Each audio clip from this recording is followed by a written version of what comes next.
సినిమాను సినిమాలాగానే చూడాలండి, కానీ అందులో కొన్ని నేర్చుకోవాల్సిన అంశాలు ఉన్నాయి. పుష్ప 2లో అతను చాలా కింద స్థాయి నుంచి వస్తాడు. ఈరోజు సమాజంలో చాలామంది ఉన్నారు, పెద్ద పెద్ద చదువులు చదివి ఉద్యోగాలు రాక రోడ్ల మీద తిరిగే వాళ్ళు ఉన్నారు, తగినటువంటి ఉపాధి లేక బాధపడే వాళ్ళు ఉన్నారు. వీళ్ళందరూ కూడా పుష్ప సినిమా చూడాలి. పుష్ప సినిమాలో అల్లు అర్జున్ చాలా బేసిక్ క్యారెక్టర్, కూలీ పని చేసే వ్యక్తి. ఒక కూలీ పని చేసే వ్యక్తి కూలీ చేసుకోవడానికి వచ్చి కూలీ పని చేసి తనకున్నటువంటి ఆత్మవిశ్వాసం తన కాలు మీద తను వేసుకొని కూర్చుంటాడు.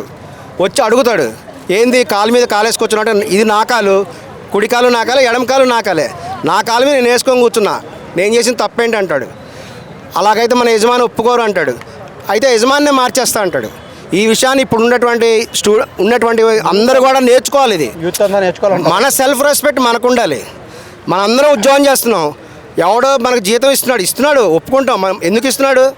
పని చేస్తున్నాం, డబ్బులు ఇస్తున్నారు కదా. పని చేయకుండా ఎవరు డబ్బులు లేడు, ఎవరు శాలరీ ఇవ్వడు కదా. యూత్కి ఇవన్నీ తెలియమంటారా? బానిసలు నేర్చుకోవాలి.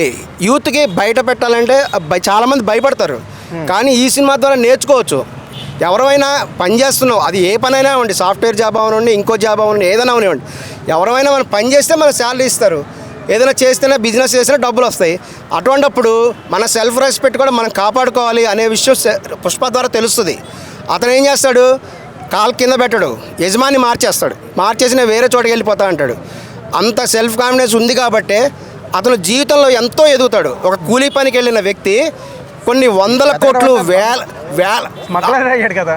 వందల కోట్లు వేల కోట్లు సంపాదించే పొజిషన్కి వెళ్తాడు అతను. మీరు ఆయన ఎకనామిక్ కండిషన్ చూడండి. పుష్పలో స్టార్టింగ్ అతను కూలీ పని. ఎలా చేసావు, ఏం చేసావు అన్నది ముఖ్యం కాదు, నువ్వు ఎదగడం ముఖ్యం అంటారా? అంటే లీగల్గా అందులో ఏంటంటే దొరికితే పట్టుకుంటారు, చిక్కలేదు కదా, ఎక్కడ చిక్కితే పట్టుకుంటారు.